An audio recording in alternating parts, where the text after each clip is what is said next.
right, let's hit the field. All right. Just wanted to talk, that's all. Today is Monday, February 5th, and for the second time this winter, the Yankees have acquired a left-handed relief pitcher from the Los Angeles Dodgers. Caleb Ferguson is headed to the Yankees in a trade. Got an instant reaction, looks like a pretty good move. This is NYY Recaps.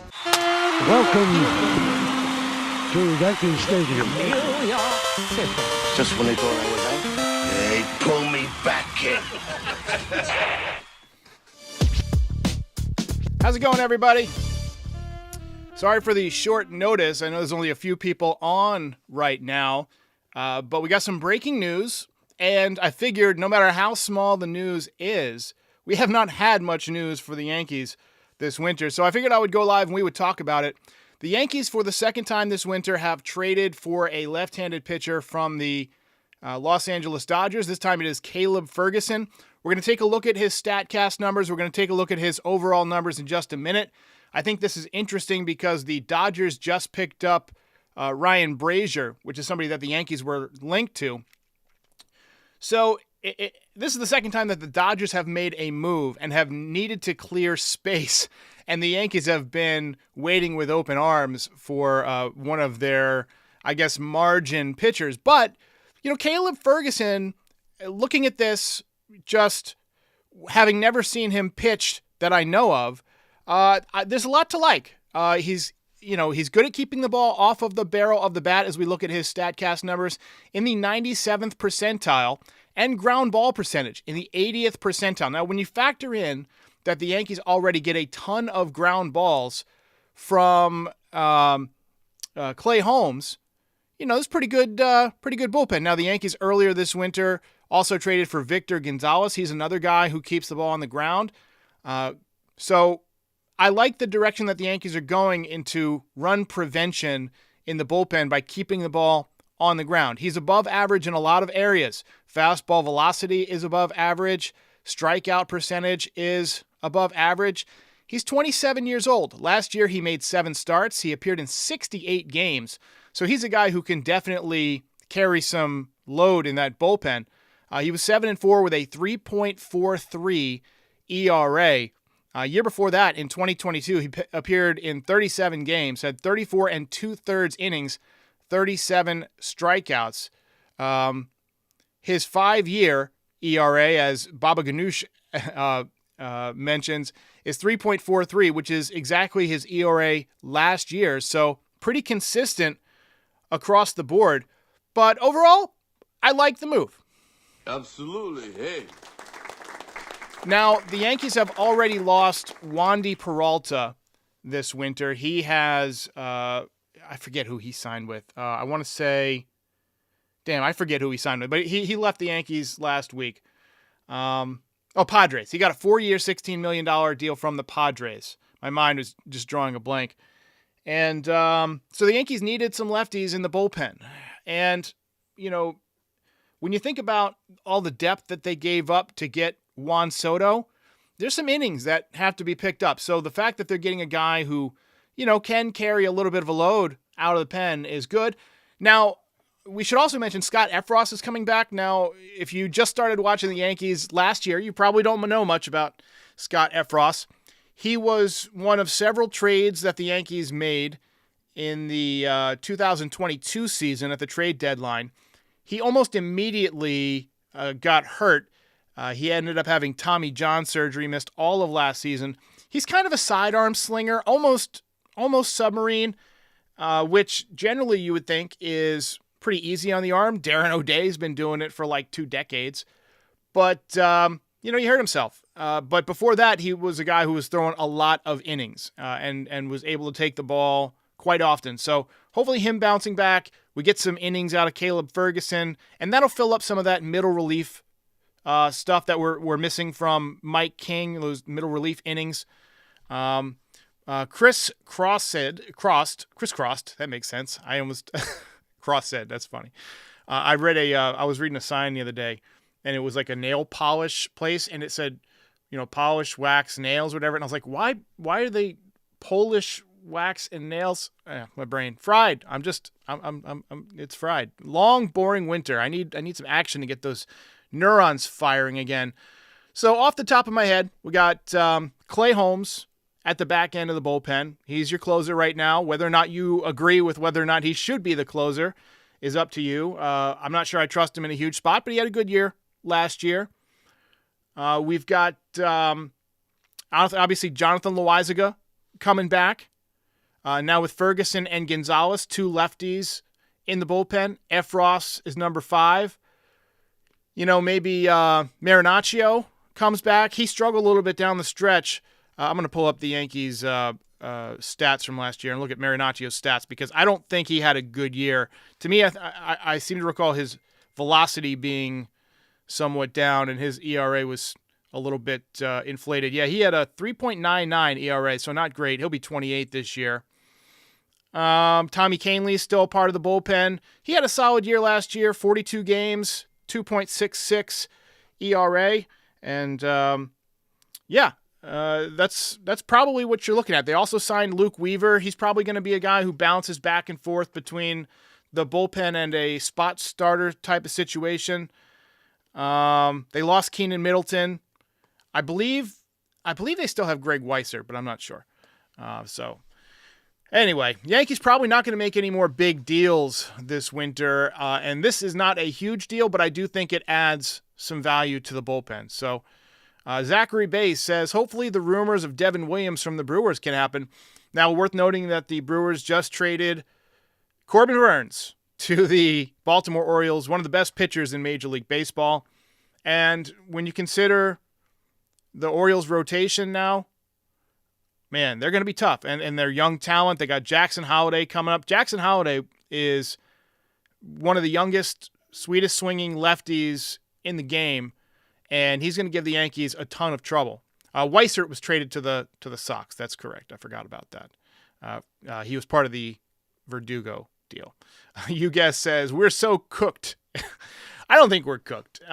We got to have some guys bounce back. Look, we got to have the offense step back up this year. Adding Juan Soto helps, but he can't do it alone. We need a full, healthy season out of Aaron Judge. We need something out of Anthony Rizzo. I mean, last year he gave us a couple of good months and then just fell off a cliff with that concussion. We need him to give us something. Volpe probably going to take a step up. That should help. Gleyber Torres in a contract year should help the offense. Getting Dominguez halfway through a year. Verdugo, just a contact-hitting lefty, doesn't need to hit for a lot of power, but a guy who can probably hit 270, 280 at Yankee Stadium, probably tack on a couple of more home runs. So let's say he hits, 15, 17 home runs and play a solid D. Good arm. Hey, you'll take it. And now the Yankees are trying to construct their bullpen by, getting guys who keep the ball on the ground, keep the ball off the barrel of the bat, and can give us bulk innings. And you just hope that the rotation, stays healthy. Rodon, another guy who needs to bounce back, quite frankly. Garrett Cole, Cy Young Award winner. If he's healthy, you can expect probably more of the same. And Nestor Cortez, a guy who had a ton of shoulder issues last year and generally has had some injury troubles over the years. So we need to get him to bounce back. As far as the number 5 man in the rotation goes, right now probably Clark Schmidt, who was 9-9 last year, about a 500 pitcher, couldn't give you more than about 6 innings. But having done it for a full season, you think he's going to make some adjustments, some tweaks, maybe add in another pitch. But he added the cutter last year, didn't get off to a great start with it, and over the year he made some adjustments. So got a super chat here from Louis Penafel. Says, what realistic chances do we have of signing Soto? Donaldson's salary gone, Rizzo's salary gone, and the $30 million that was going to Yamamoto or Snell, that's over $50 million. I mean, we do have a pretty good chance, I think. It depends on if he wants to play here. If he likes it, playing for the Yankees. He is known to be, he grew up, I guess, a Mets fan. He likes hitting at Citi Field. So the Mets are going to be our major competition. They obviously have very deep pockets as well. But you might see the Yankees do one of those layaway type deals like the Dodgers did with Juan Soto, where it was, $68 million a year basically deferred. I don't think it's going to be anywhere near that much deferred by Juan Soto, but I can see the Yankees being able to offer more long-term because they're quite frankly, they're a money printing machine. And over the next 10 years or 12 years or whatever it is, you can count on them to make X amount of dollars. And it would not surprise me. Baba Ganoush says $40 million for 12 years. And I would absolutely take it. I would sign that up. Angelo the Cookie says, not a bad trade. They still need a starter, though. Blake Snell is still out there.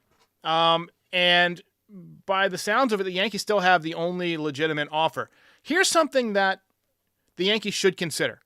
If they're all in, if they're really all in for this year and trying to win this season, give Blake Snell, see if he'll take a 1-year deal for like $48 million, some ridiculous amount for one season. And go prove it. Go do it again and then be a free agent again. You're still young enough. You can get another contract. But teams want to see you go out there and dominate. And then you guarantee he's going to get, if he pitches well, 150, 160 million. And then all of a sudden that's 200 million earned. So look, that's probably way more than the Yankees would give in a 1-year deal. But blow somebody away. Doesn't even have to be Blake Snell. See who you can get. Jordan Montgomery, see if he'll come back for 1 year, $30 million.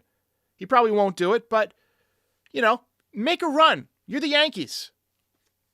Pasty says, Snell is on crack for what he wants. Don't smoke crack. Apparently wants 9 years, $270 million, and I say put back the crack. But a 1-year prove-it deal, I would have no problem going way over market value because you're trying to win this year, right? You don't have a lot of chances to win a World Series, but you got right now Juan Soto and Aaron Judge in the same lineup. You got Gleyber Torres and Alex Verdugo in contract years. You got Garrett Cole in his prime. You got Stroman, who is quickly on the downslope. Maybe you get one really good year out of him. Now's your shot. Now's your shot. Davey Hamandi says, can you let us know what Caleb Ferguson's profile is and what is your opinion on him? I've never seen him pitch, so I'm just going off of what we saw on Baseball Savant, and I'll pull that back up for you because it's worth another look since we have more people in the chat now. But he keeps the ball on the ground. He's in the 80th percentile of ground ball percentage. He's got a 96-mile-an-hour fastball. Let's go back to it. Cutter, 87 miles an hour. Slider, 80 miles an hour. And he only throws it 2% of the time. So he's mostly a fastball guy, but he's above league average. The pitching run value and the fastball run value are both below average, but the breaking ball run value is about average. I think it's interesting that he's got so many, really good StatCast metrics. Like the velo is high, but the run value is low on the fastball. So, maybe it's a situation where, they try and add some spin or they try and change the way that, he's throwing. I can't imagine that there's anything out there that the Dodgers don't know that the Yankees do because the Dodgers are every bit the organization the Yankees are, if not better in terms of their analytics and things like that. Zach G says 0 runs in 8 postseason games. We'll take that. Albert says, who did we give up for Ferguson? I have not seen yet who we have given up, but I'm going to check one more time and see if there's any updates. My guess is nobody big. Let's see. Matt Gage is part of the return to the Dodgers for Ferguson. Left-handed pitcher Matt Gage. So looking at the Yankees bullpen, this is a tweet from our friend of the show, Max Goodman. And a guy I forgot to mention is Ian Hamilton. Clay Holmes, Jonathan Loizaga, Tommy Kahnle, Ian Hamilton, Victor Gonzalez, Caleb Ferguson, Scott Effross, and Luke Weaver, with other guys competing for a spot. Ron Marinaccio, you can cross Matt Gage off the list. Cody Morris, Cody Poteet, and Nick Ramirez. And Cody Poteet is somebody that Aaron Boone said the other day that he's really looking forward to seeing. He strikes me as one of those guys that the Yankees, turn from nothing into something, like Ian Hamilton or one of these other guys like Loizaga. Got kind of a fringe guy that the Yankees are able to unlock. That seems like something the Yankees are able to do with relievers. Now, it doesn't work every time. Who remembers Addison Russ? I remember the Yankees acquired him, and everybody thought, oh, man, look at his numbers. The Yankees are going to unlock him. Never quite happened. So, anyway, Matt Gage for Caleb Ferguson. Welcome to the Yankees. Couple more comments. I gotta get out of here. Victor Epic Warrior says, Astro legend Matt Gage. Hasty says, are us Yankees fans delusional, or can we actually win a World Series with what we have right now? Well, look at it this way. Nobody expected the Diamondbacks to get to the World Series last year. Anything can happen in the postseason. You just need one player to go off, right? They happen to have, a couple of guys that got hot at the right time. They got some good pitching. Brandon Pfaadt stepped up. I mean, anything can happen in baseball. All you got to do is get to the playoffs, preferably with home field advantage. I don't know if that's going to happen. I think the Orioles are still the best team in the division, but if the Yankees can win the wild card and get to the playoffs, anything can happen. All right, guys, got Foul Territory coming up here in about 20 minutes, so be sure to head over and check that out. And I'm sure we're going to talk a little bit about this trade, and I will see you when I see you.